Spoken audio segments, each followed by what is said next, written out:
Unmute yourself so you can say hi. Hi, How are you? I'm good. How are you? Very good.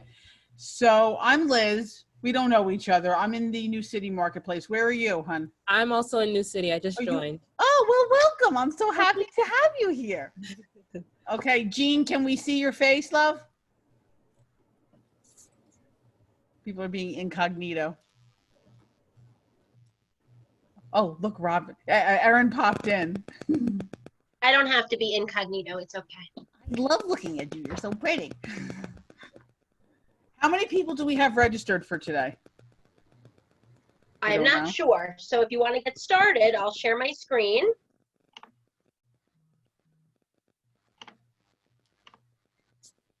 Okay.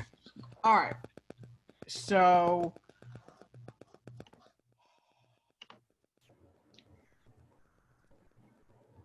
all right. So here, before we do this, I just want to do a little bit of an intro for those of you who don't know me. And I think we're going to have a smaller group today. So I would like for all of you just to give everybody a little bit about your background as well. So my name is Liz Benuscak. I'm an agent in the New City office in down here in Rockland. I've been in the real estate business for 5 years now. And prior to that, I had a business development company. And then prior to that, I did resume writing and career coaching. So I have lots of business consultative experience, which lends itself to real estate. I'm having a great time. I love what I do. And these Ignite classes are always so much fun because we get to like talk with one another. And, I really want to hear if you've got something that comes up for you in this presentation, that you have a question about, you can type it in, and Erin is going to be the co-host moderator, get all of that stuff done. And she might talk over me to say, hey, Liz, pay attention. Cause sometimes I need help, Erin. But today we're going to be covering, getting the offer in. That's really all we're supposed to be doing, but there may be some other things that pop up from here and there. And, like a lot of this is going to be presentation. I want to be very respectful of everybody's time. I know they say 2 hours for this. They usually don't take more than an hour. So we will get this moving as soon as we possibly can for you all, and answer any questions that you have. And it's great when it's a smaller group because then it gets really personal and all that stuff.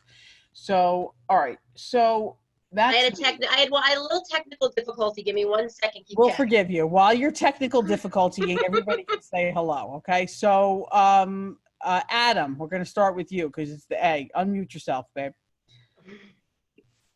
Hi, my friend. How are you?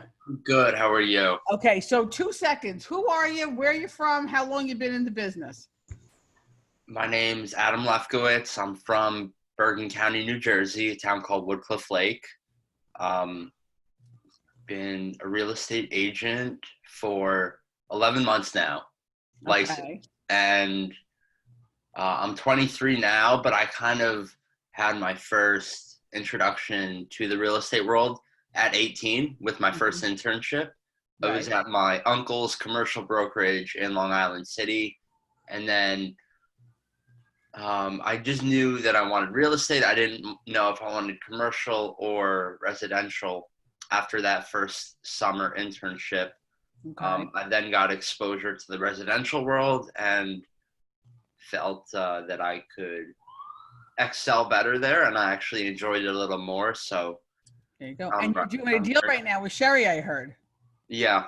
Who's here? Say hello. Yep. I don't know if you see each other. So okay, very good. All right, wonderful. Sheree, tell your story fast.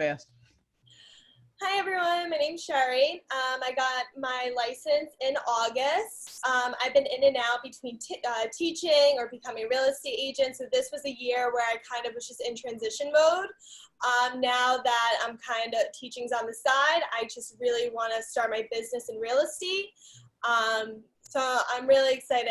I'm trying to put 100% of my energy into focusing and learning as much as I can.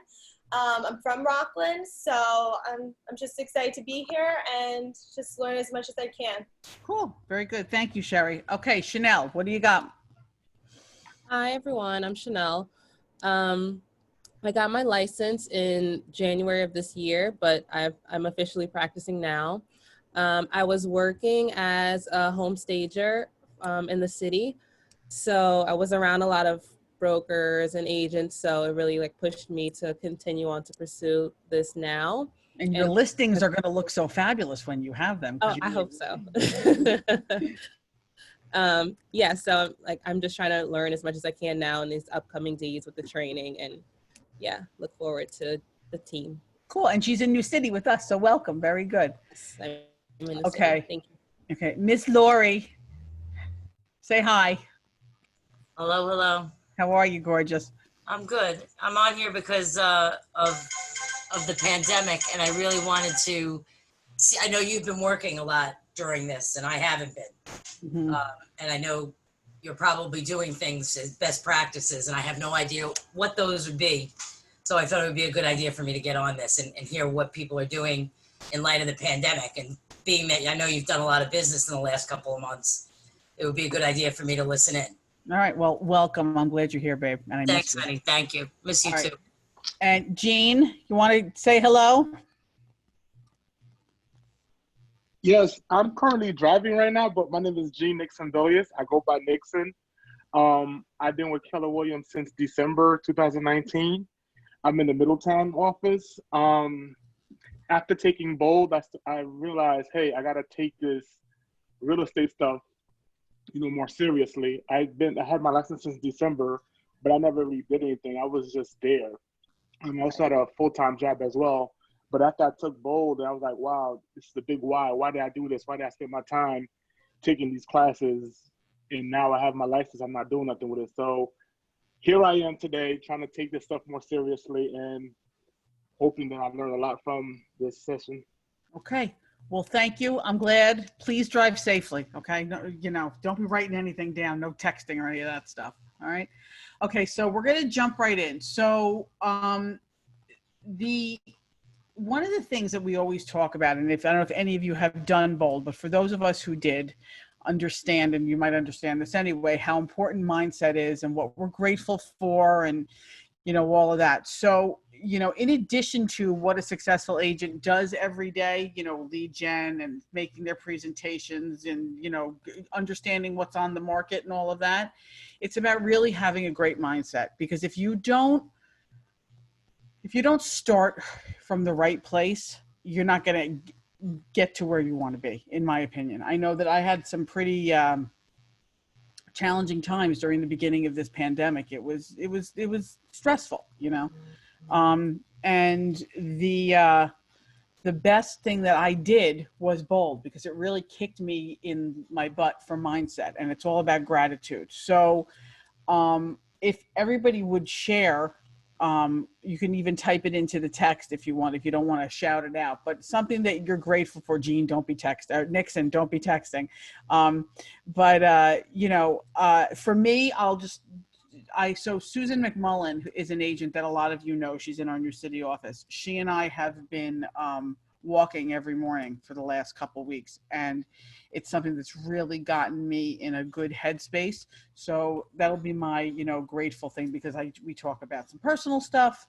There's a little gossip, not a lot, just a tiny bit. And then mostly about, gratitude and what we've got going on, and we're holding each other accountable. So that's, that's a great thing for me. Does anybody have anything that they want to share in terms of gratitude at all? I've got gratitude. What you got, baby? Well, I think I'm successful with GM Financial. I'm waiting for them to call me. I'm almost there. I'm almost at that rural loan for Wyndham. And I'm getting my surgery next Friday. I found out that's yesterday. Wonderful. Congratulations. I'm so happy for you. Yeah, me too, and the hole in my stomach. Yeah, exactly. Wonderful. That's great news, Lori. I'm really grateful for that. We're going to get that taken care of before we have Flash Pan 2. Yeah, there you go. No, God forbid. Okay. Anybody else have anything that they want to share?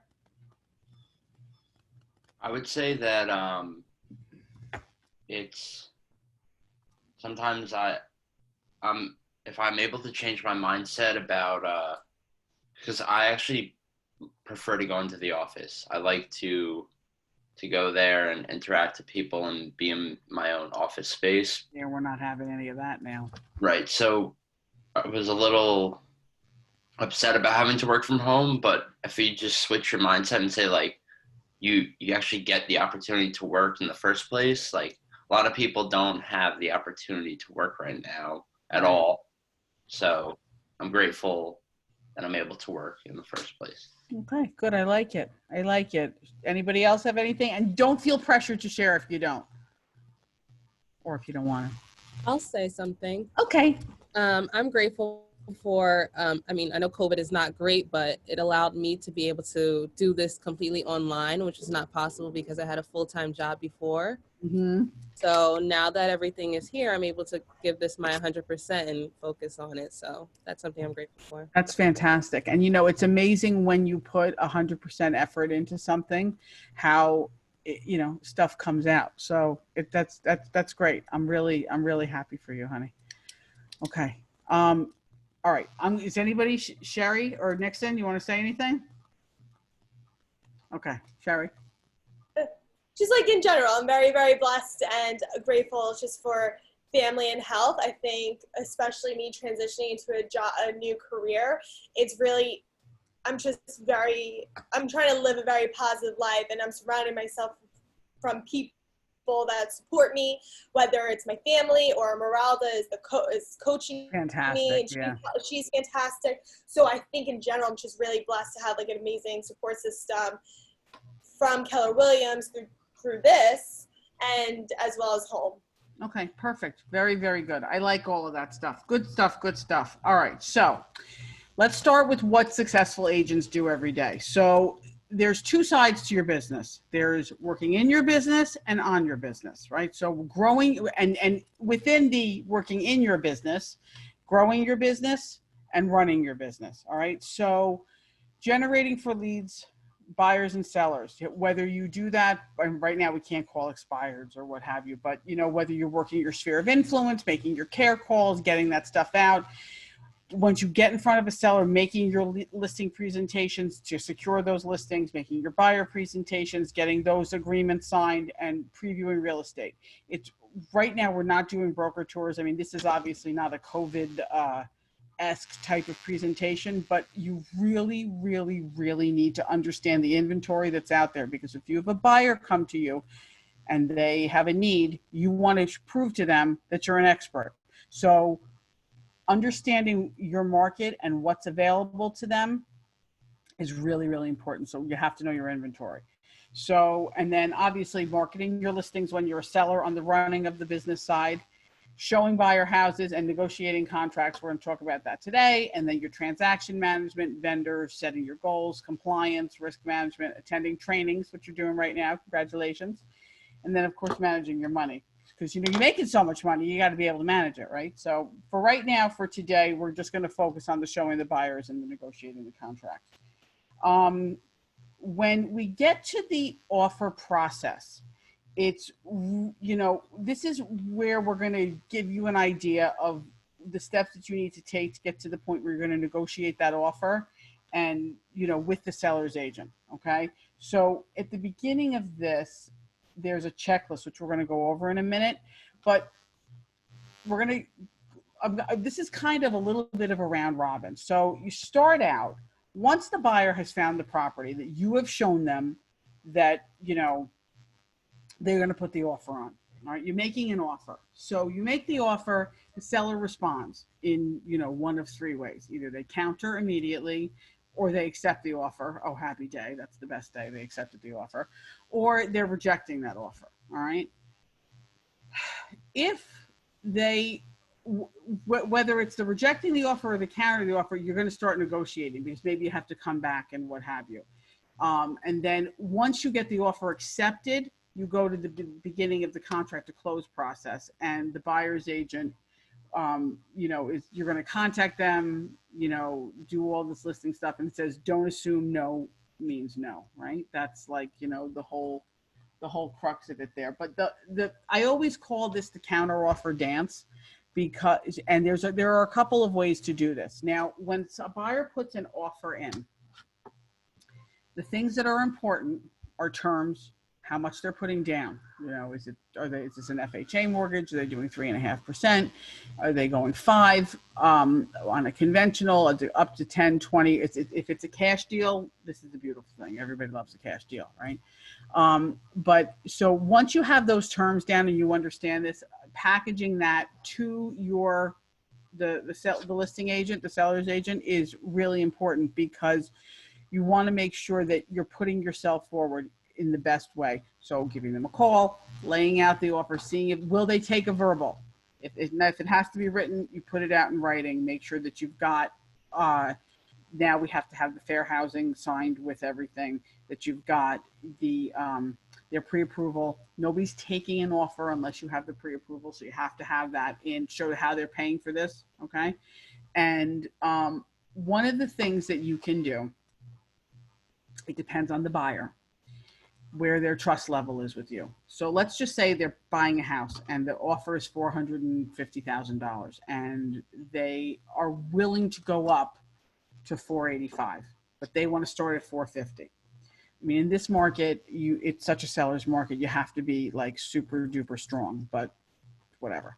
So you're putting in that offer at $450,000. You need to say to them, okay, is this your highest? If they will tell you what it is, if they trust you enough to negotiate with them on their behalf, that's great. You start low, work your way out. You can work it through with the other agent. If they want you to go back to them at every turn, they want to hear every detail. Some people are control freaks, some are not.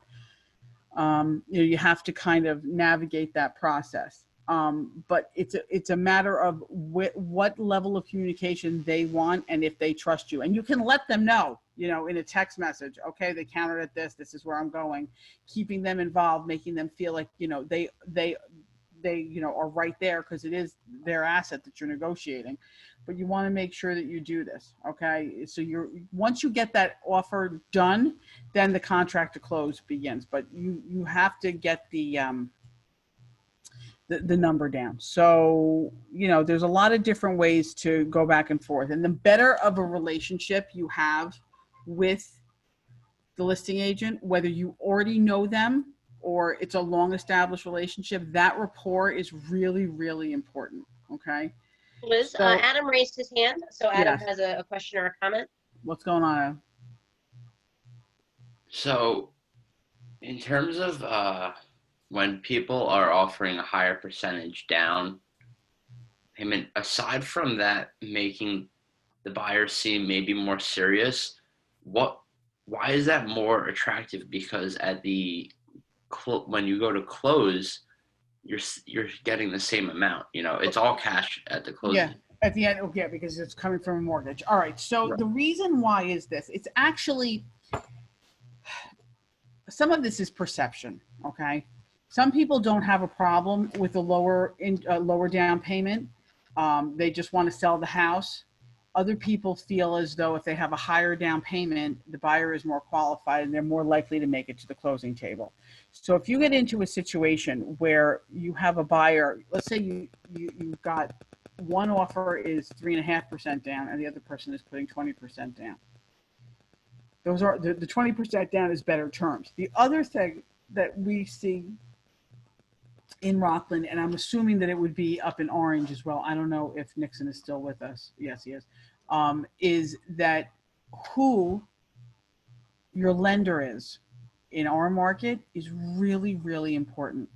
We're a very small community down here, right? Everybody knows everybody else. So if we have the difference between, a Quicken or a Rocket Mortgage or, Right. one of these like big banks that nobody knows who they are, versus you get somebody like Bruce Salick, who we all know and love, or Joe May from Homebridge Financial. And this is somebody that we all do business with.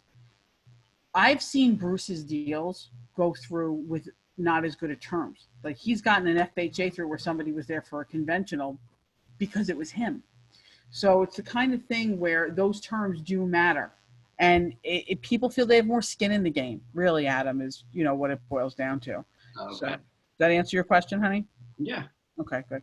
All right. So there is, and you guys saw this on the thing. I don't know if you printed it out, but it's this checklist that we had in your notes. So I'm going to go through. There you go. Thank you, Miss Aaron. So obtaining your buyer's pre-approval letter from the lender. Okay. So this is really important, and there's something that you need to be aware of. You want to make sure that when you get that pre-approval letter, that it says that they have verified their income and their assets and they have checked their credit. Because there are a lot of times that a bank will write a pre-approval and it'll say based on stated information. That piece of paper isn't, or that pre-approval isn't worth the piece of paper that it's written on. You have to check assets, income, and credit. If you don't have that, it's pointless. And any listing agent that knows what they're doing is going to say, this means nothing to me. I need a real pre-approval. So getting the pre-approval is really important. And I would caution you, you guys are, Nixon, I don't remember how long you're in the business, and Lori's, Lori already knows this, but like, you do not want to waste your time with a buyer that does not have a pre-approval. And now, in COVID era, a lot of times people aren't even accepting showing requests unless you have a pre-approval. So you have to make sure you've got a pre-approval, and you can just say, due to COVID, I have to show your pre-approval before you walk in the door. Who's going to waste their time gloving up with a big old mask and hosing themselves down with things if these people aren't qualified to buy something? So just don't even bother. All right.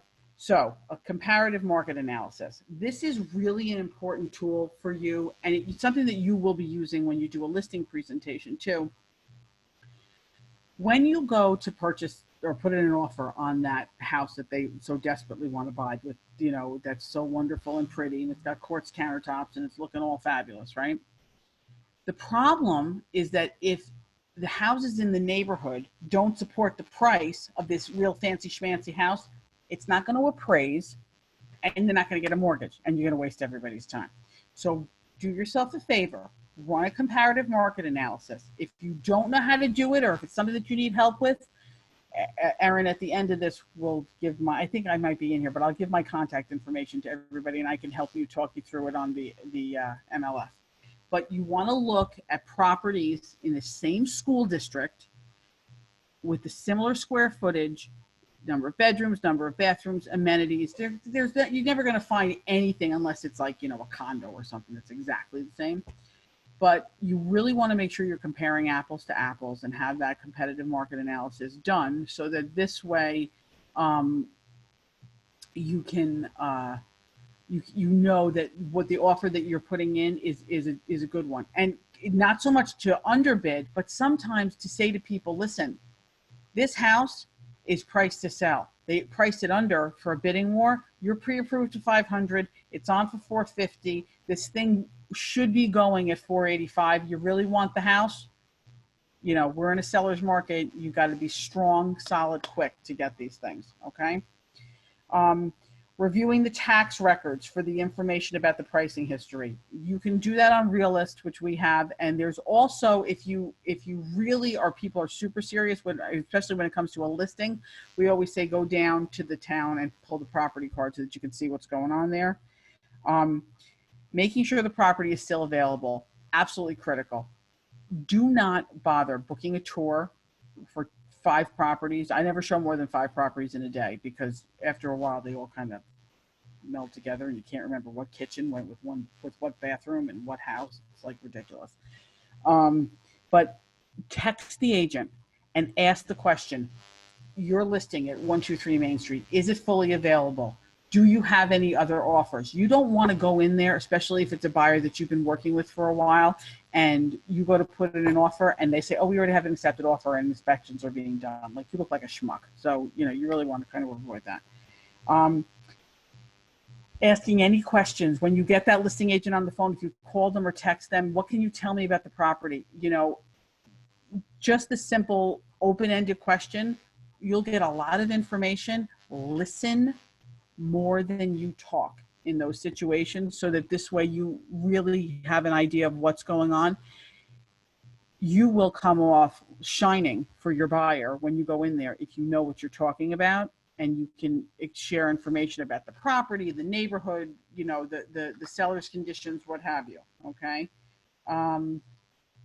Inquire about activity on the property, like if they had a lot of showings, what's going on there.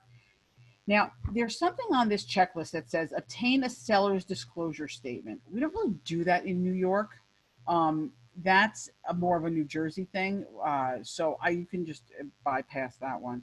And again, finding out if there have been any other offers. One of the things that you really want to know, if there have been other offers, is what happened. So I'll give you a little quick story. I have a listing right now. If any of you have a buyer, I would love for you to bring it. It's in Pearl River on Orangeburg Road. This house was a 2-family house. We had an offer. We went through the inspection. It was in contract. Everything was done. Municipals came back, and it's not a 2-family house. It's a mother-daughter, and she's been paying taxes on a 2-family house, which that's a whole nother freaking story. But the deal fell apart. So now it's back on the market again, listed as a single family. So every time I talk to people, I tell them this tale, because the longer a house has been on the market, usually the more you get, you know, the stuffing kicked out of your pricing, right? So I want to explain what happened. And the reason why the deal didn't go through is the buyer was doing it as a cash deal. It was a 1031 exchange, which is a mechanism through the IRS that you can avoid paying capital gains tax if you buy a like property, and it had to be a 2-family. So yeah, that was the end of my party because it wasn't a 2-family. Okay. Further on the checklist, priced in terms, consulting with your buyer to arrive at the most logical offering. Erin, can we go to is there another page on that one, honey? No? Okay. There's no, it doesn't show. Okay, there's a seller's disclosure. Review the disclosure with your client to find out if there are any deal breakers. We don't know, and they don't have to tell us. In New York, it's a different story. We'll find that out on the inspection. We don't do earnest money in New York. Time for seller acceptance. You know, here's the thing. I personally don't feel as though people like to be said, you have to answer my offer by this date. Go suck an egg. I'll answer your offer when I want to answer your offer. So, you know, yes, you can say we would like something in a timely manner, and having that rapport with the customers. When are they going to be doing, especially if it's a multiple offer situation, you know, you can, you know, get some feedback from them to get a realistic timeline. And we are really dealing with a lot of multiple offers at this point. I had a listing 2 weeks ago that I put up in 3 days. I had 48 showings and I got 13 offers on it, and it went for $25,000 over ask. We're in contract as of yesterday, and it was insane. So I basically kept saying to everybody, I'm getting a lot of offers. I will get back to you on this date. And then I called everybody, and I still got offers in after that, and they knew. But you know, you got to just make sure you ask the question as to when they're going to be doing it. Liz, can I ask you a question? Because we were in this 4 years ago when I first got with Keller Williams, but we didn't have Command. Did you do the comparison thing for your sellers with Command? You know what? I did not, because, and it's funny because afterward I put together my own spreadsheet, but in Command, and I think it comes up later in this class when I was preparing for it. There's a subject about there. You can put all of your offers in, and it you know, does the pros and the cons list. I just created a spreadsheet myself, but you know, I don't exactly always do what I'm supposed to do.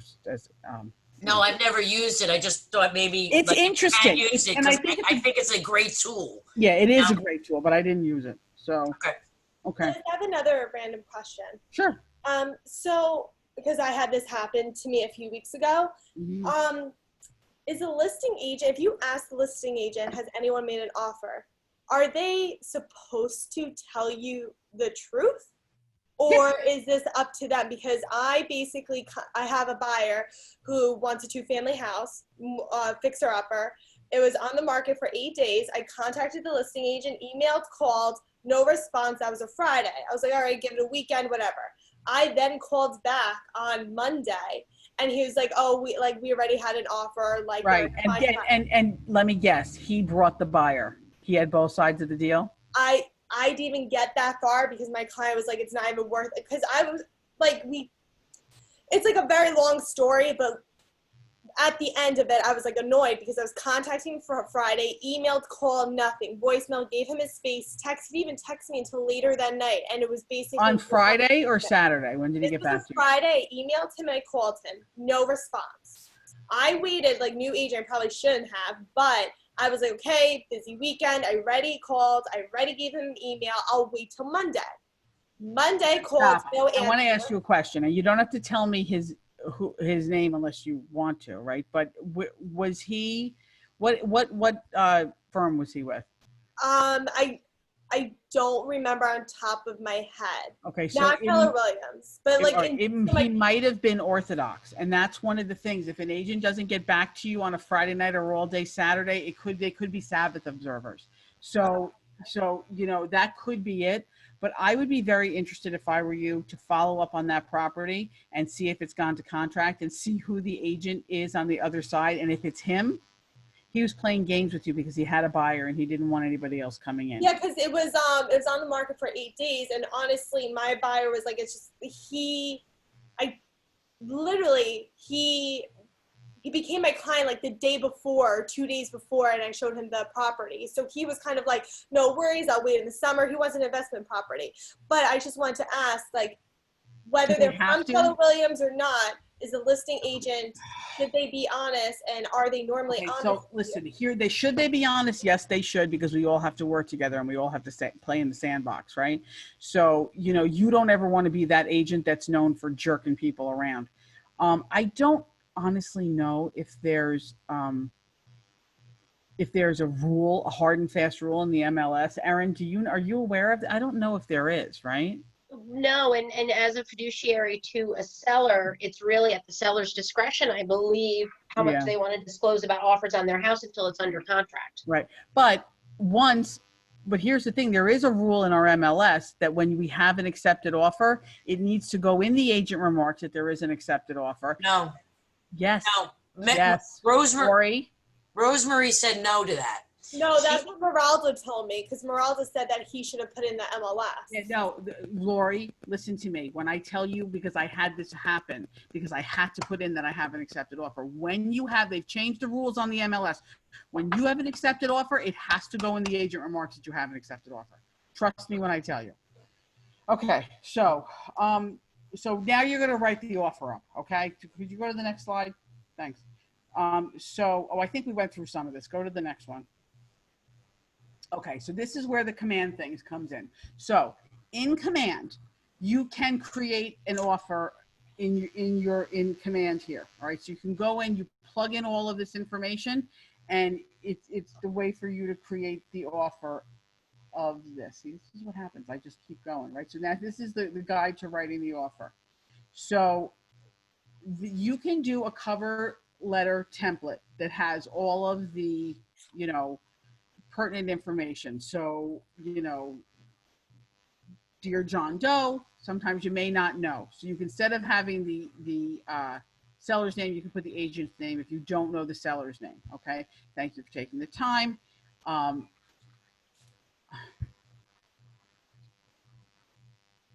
brief description of the client making the offer. So here's the thing, be very careful when you do this, because fair housing is a really huge thing, always, even more so now that we have to put a disclosure up.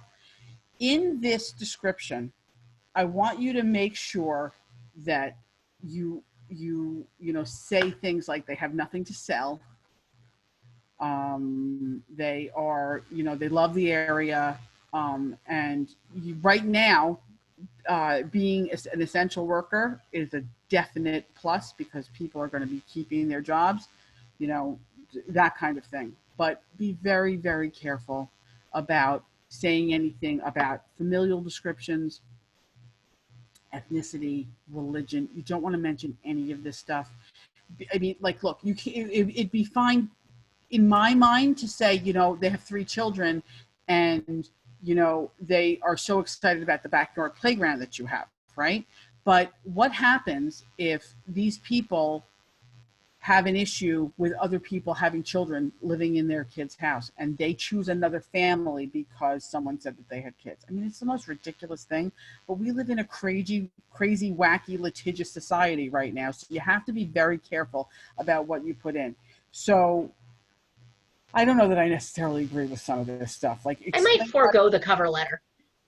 Yeah, I don't. Yeah, let's just skip. Don't do this. Okay, go to the next thing. It just, so, okay, we're gonna role play. All right, so we're presenting the offer. Go to the next thing. So you're notifying the listing agent. Pick up the phone, ring, ring. Sheree Coyle, hi, it's so nice. This is Liz Benuscak. I have a listing coming in, an offer coming in on your listing at 123 Main Street. I'm going to be sending you the offer. Do you know when they're going to be making a decision on this kind of thing? When will you be presenting it to them? They say, great. You get the information. You put the offer in command, and then you're going to talk to your buyer once they respond. Okay? So, how do I move the thing? Can I just drag this over? There we go. Just drag it. Because it was like on my thing, and it's like, I don't Just drag understand it. why I can't do this. Okay, so you get the offer back, okay? Representing the seller. On the seller side, you receive the offer, gather information about the buyer. Do they have so on the other side, with the receiving of the offer, the first thing you want to ask is, do they have anything else to sell? Because you don't necessarily want to take your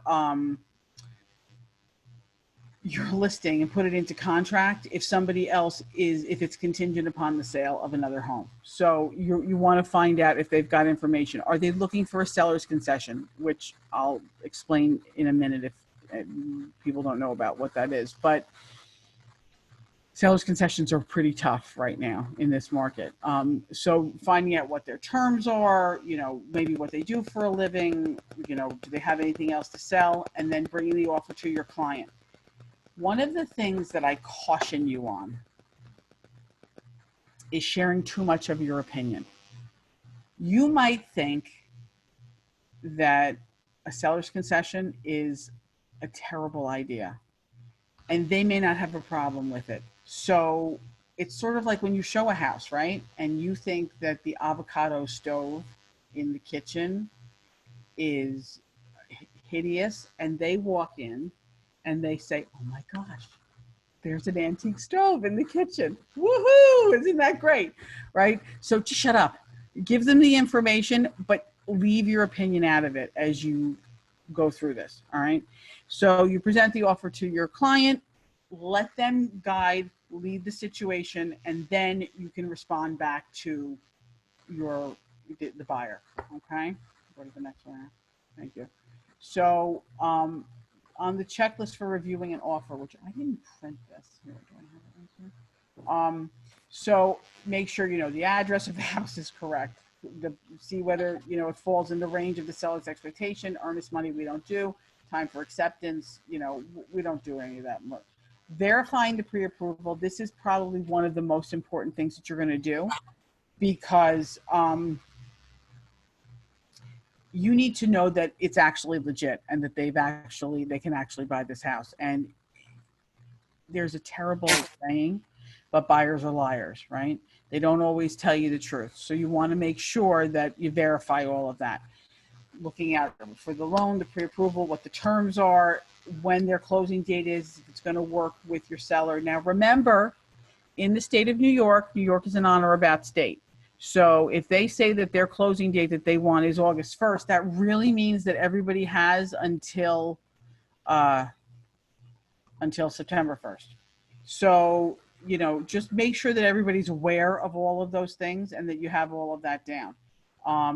I think it says home warranty review under there. Okay, what's next? So you can go see if there's a home warranty, if you're going to offer it. If you've got a place that is like really tough when it comes to the appliances, they're a little older, or the boiler, just because it works and it might be 35 years old, having your sellers offer a home warranty is not a bad idea. Asking for one on the buy side is not a bad idea either. Okay. All right. So, I know that it's really important to try to do all of these things in a timely manner and be as proactive as you can without being obnoxious. Asking for deadlines so that people know what's going on is important. You don't want to really impose them, in my opinion, but there is a sense of urgency here. Okay. So let's just see here. Hold on a second. We did this. I'm checking my notes here where we are. Okay. You know, the thing is this, ultimately, at the end of this whole thing, the more information you have, whether you're on the sell side or the buy side, the better off you're going to be, right? So ask a lot of questions. If you're the seller and you're collecting these offers and the listings, you know, you want to make sure that you are getting as much information about the buyers as you can, so that this way everybody knows, you know, what's going on, and you can inform your seller appropriately. And it also helps you with the counter offer. The more you know, the easier it's going to be for you to go back and forth to see where people have. And that's another reason why you want to talk to the loan officer, because a lot of times they tell you things that they may not. Like, there are two schools of thought when it comes to putting in an offer on a pre-approval. I tend to be the kind that wants to put the pre-approval in for my buyer for the amount that I am, you know, looking to spend, that they're looking to spend. If the pre-approval says that they're approved for $45,000 higher and we're coming in below ask, well, gee, they can go higher.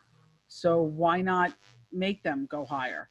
You know, so, and it's not that big of a deal for a mortgage guy to give you, you know, or girl, let me be sexist here, you know, different levels of letters, and you can get a couple of them sometimes from them, or it takes 2 seconds for them to get it back to you. Okay.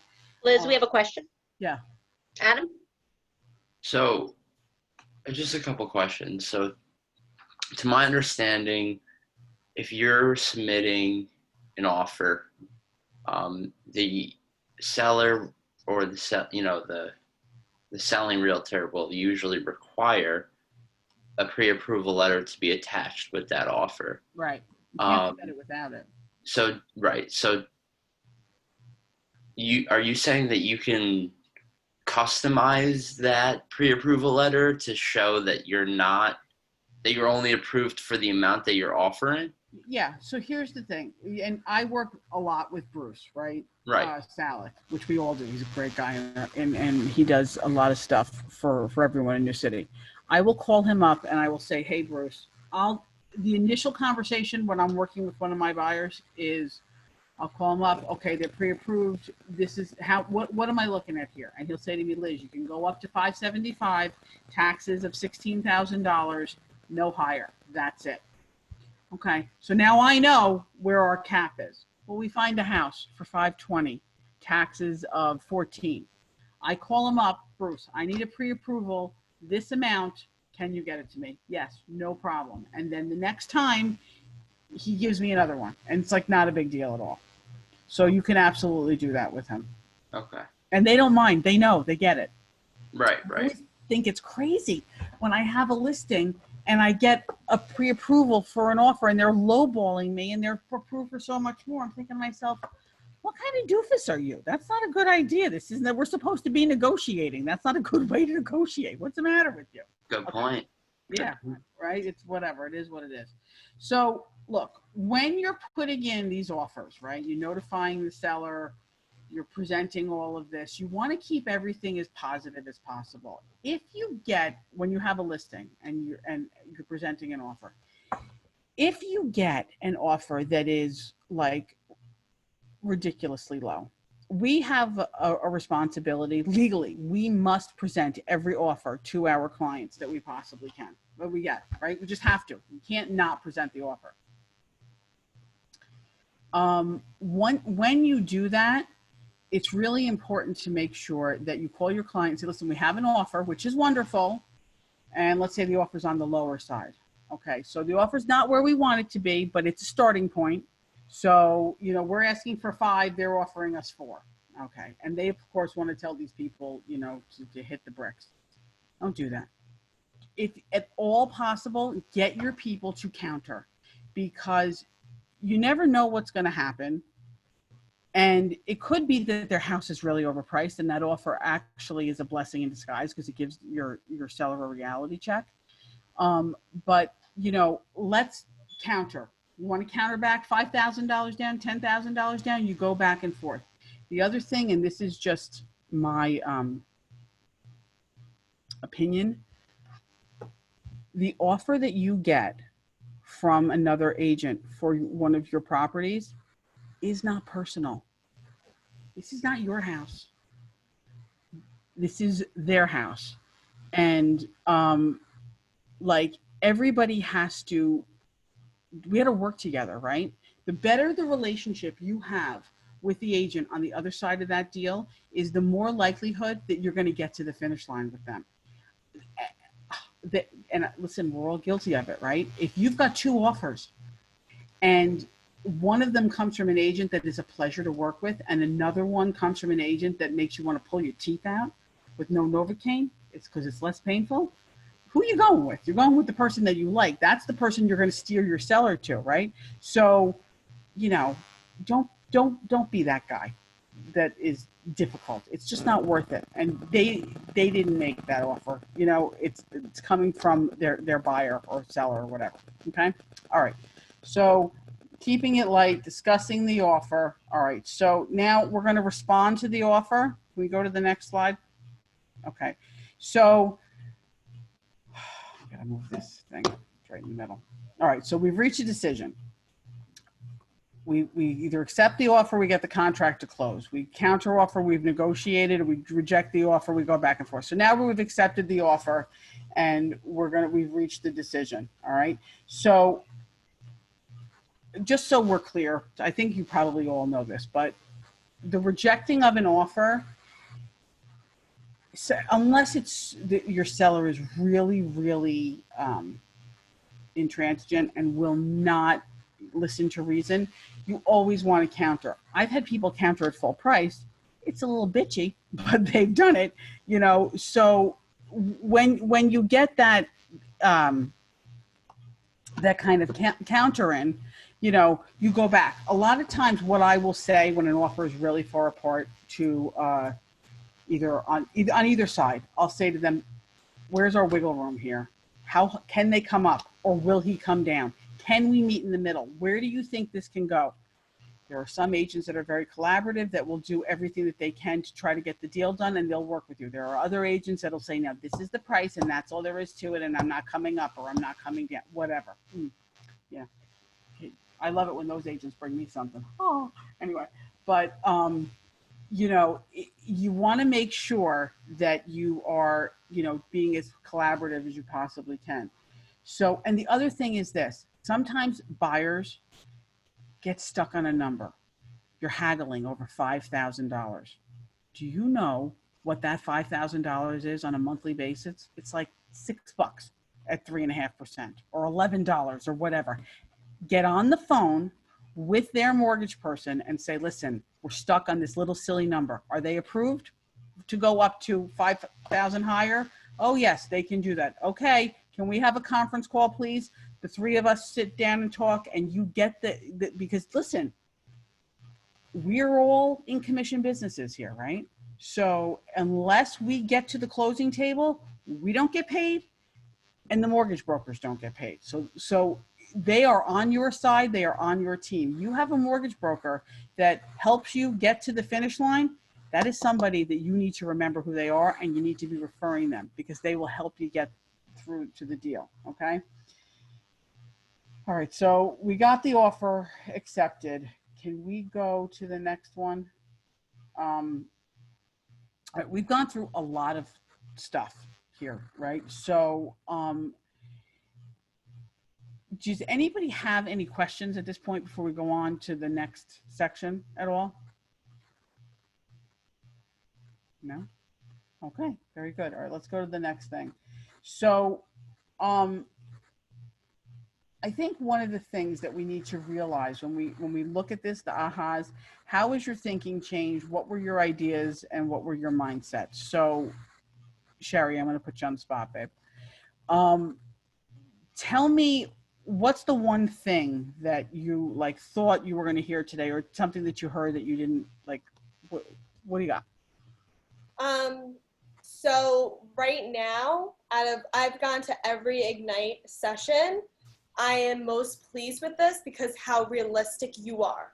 So speaking of mindset, like I've been, you know, I want to be successful. Things have been happening the last few months. I feel like I need to learn information, want to grasp a lot of information, but people are going around the bushes. This is the most direct.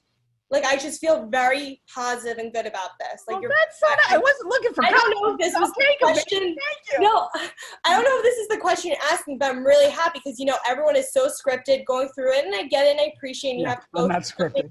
But the thing is, you're real, and I think people, I get it, as new agents, we need to follow X, Y, and Z, and I still think you can do that, but you're also being realistic and approachable. So right now, I'm really,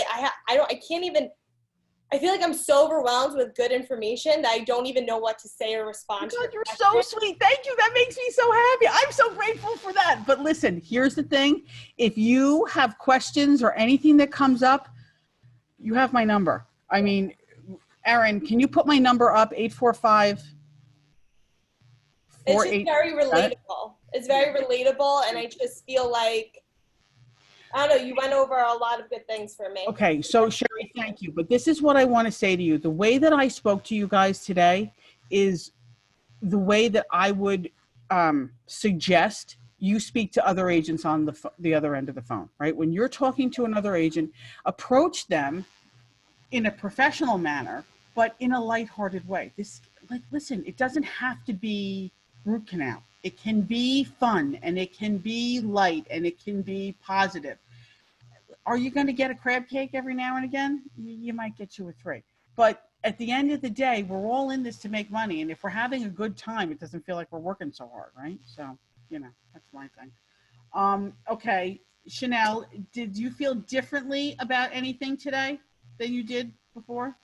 I mean, I always say that everything is helpful since I am starting so new. So everything is just, I'm taking it in.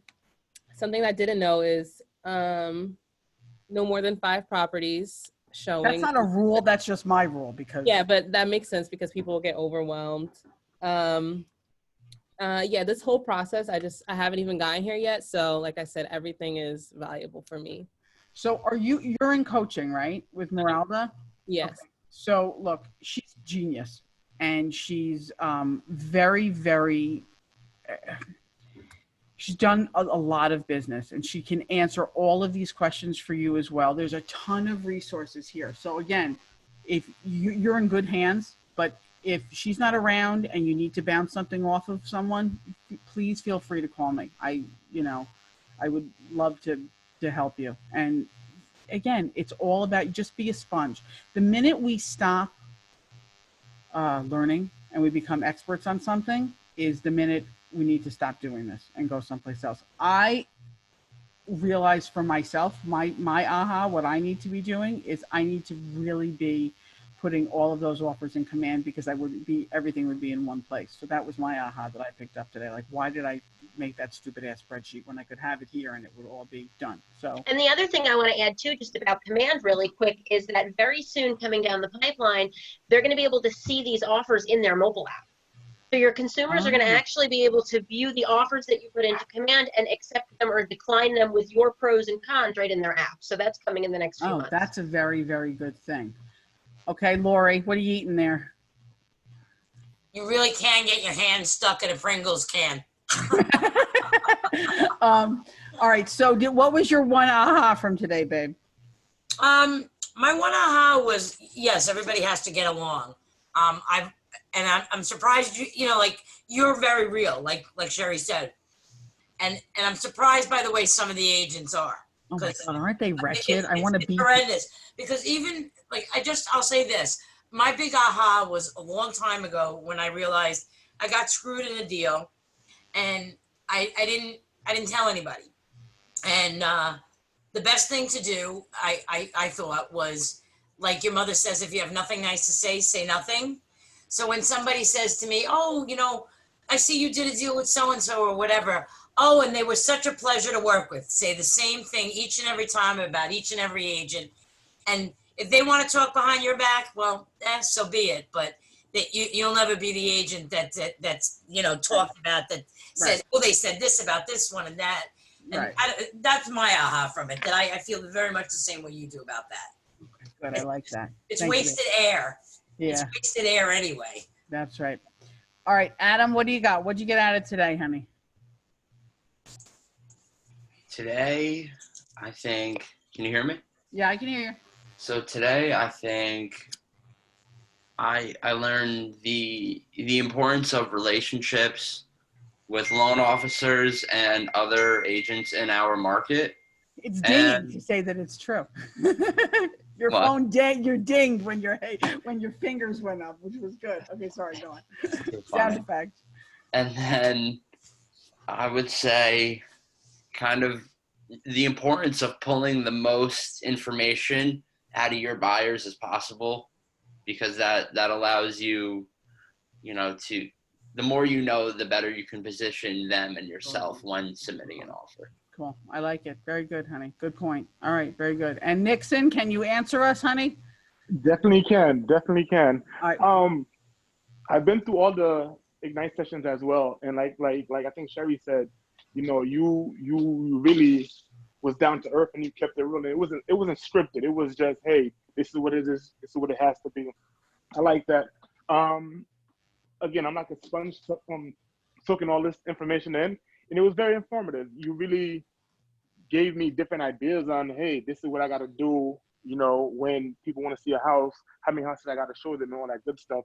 I really enjoyed the session. Oh, good. I had no idea I was going to have so much fun. I'm so excited. And some people like you. Okay. Well, look, so here's the thing. At the end of the day, practice makes perfect, right? So for those of you that are in coaching, make sure that you work with your coaches. Have a script partner. Go through the scripts that you have on all of these things. We've got scripts at the yin yang here, right? So you could absolutely do all of this stuff. Generating leads, uncovering your motivations, identifying these objections, closing the deal, speaking in terms that customers understand. Do not turn around and say, well, we got to get the CMA for the appraisal. And if it doesn't work, we can do X, Y, Z. Speak English to them. They don't even know what they don't even know, because they may not have ever bought a house before. So make no assumptions. And then if they know, they'll tell you, and you can, alter the way you speak. And then building your confidence. Again, practice makes perfect. One of the things that I would personally suggest, you go to the next slide, babe. One of the next things that I would personally suggest is find an agent in your office that you like, that's either on the ALC or, is a capper. And when life gets back to normal, ask if you can shadow them. Start doing open houses with other agents, and making sure that you're getting out there and taking all of these classes. It'll really help you tremendously here. So the goals, we're not going to do the script stuff, because everybody can do this within your script partners. Okay, so the goal is to set your career on fire. Those elemental goals: adding 10 contacts a day, having 10 conversations a day, 10 handwritten notes, 10 home previews a week. So now, look, here's the thing. The 10 home previews a week, while we're in the middle of this COVID crap, I don't know how realistic that is, right? But adding 10 contacts a day, start talking to people. Sphere of influence, using social media. We can't call expireds in New York, right? But if you're any kind of lead gen that you're doing, getting all of that out, having those conversations. Handwritten notes, to me, a Facebook conversation on Messenger or Instagram, that's a handwritten note. You're typing, right? That counts. If you cannot preview a house, look at your virtual tours. Make sure every day, 3 or 4 times a day, you should be on the MLS, looking at the inventory that has come out, seeing what is new and what is out there, so that when you're working with a buyer, you know what's going on. When I do this is my little tip too. because I have towns that I work in and towns that I don't. I don't do it by school district. I mostly look in Rockland County, right? So in the morning when I go on, and a couple times a day, I sort it by post office. So this way I can see where the houses are. I think 9 houses or 7 or 9 houses came out in New City. That's my market today. I was like, oh my gosh. And so, you know, it's really important that you know that inventory. All right, so we have the scripts here that you guys can do your own role playing, because I don't want to keep you too long with this. But these are like the lead gen and the following up. Oh, that's another thing. And this is like so important for your business. Following up. If you have somebody that you've shown a property to and you haven't spoken to them in a couple of weeks or months, given this pandemic, get on the phone and call them up. And literally, if you feel weird and you feel like you don't want to ask for the business, P.S. if you don't ask for the business, you're not getting it, just so you know. But if you don't want to ask for the business, you can literally, this is the best time more than ever to say, how you doing? How's your family? You know, we've talked about these care calls and all these things that we're supposed to be doing right now. But what's happening with you? If you see somebody on your portal, you know, where you have the little window where it says, you know, who's looked at their portal. If you see somebody pop up there that you haven't spoken to in a week, you better get on the phone. Hi, Joe. How you doing? Saw a great house that just came on the market. I think it would be wonderful for you. Make sure you have a house to show this guy before you forget to make the phone call. But, you know, it's really important that you do that, because the more you can, you know, like get information to them, the better off you're going to be. Okay, let's see. What else do we have here? Command is there for you. This is your success list. You've got your KW Connect. All of these things. If you're having any challenges with Command, Marty Miller does the 66-day challenge. If you're not up to date with Command, I have my daughter is getting her real estate license. She's going to be my buyer's agent. That is, of course, if we don't murder one another, but that's a whole nother story. So I said to her, I want you to, you know, learn Command, and she's going to be my assistant before she actually gets her license. And I have her doing these 66-day challenges. So it's a really great way for you. You can get support that way. There's, you know, there's all kinds of training, technology, tech enabled, get training. There's all the options or whatever that are out there. So go through these sites. Listen, Keller Williams is not a real estate company. We're a training and technology company that happens to sell real estate. So, you know, use the resources that are at your disposal, and, you know, you'll be all good. Okay, I think that's it. We have your success. All right. So these are your to-dos, your should do, your priority, your task. Any kind of task that's written is you know, observable actions, and they're written. Somebody once said to me, a goal not written is a wish, right? So what are you doing and how you're doing this? Make sure you're creating these lists and what has to happen at all. And then you take 5 minutes. It takes in the morning. This is how I start my day in the morning. Sit down, go over that to-do list, make all these things. I throw, as a matter of fact, I'm not supposed to say this, but I'm gonna, and this is probably the 12th time I've said that. Instead of using this, I use this. It's from Bold that we had, and it's the Daily 5 to Thrive.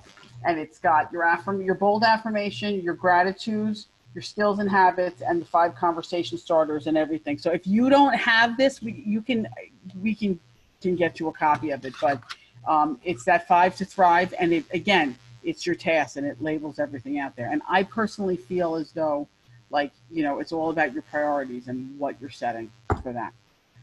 Okay. All right. I think that's it. Erin, is there anything else that we need to do?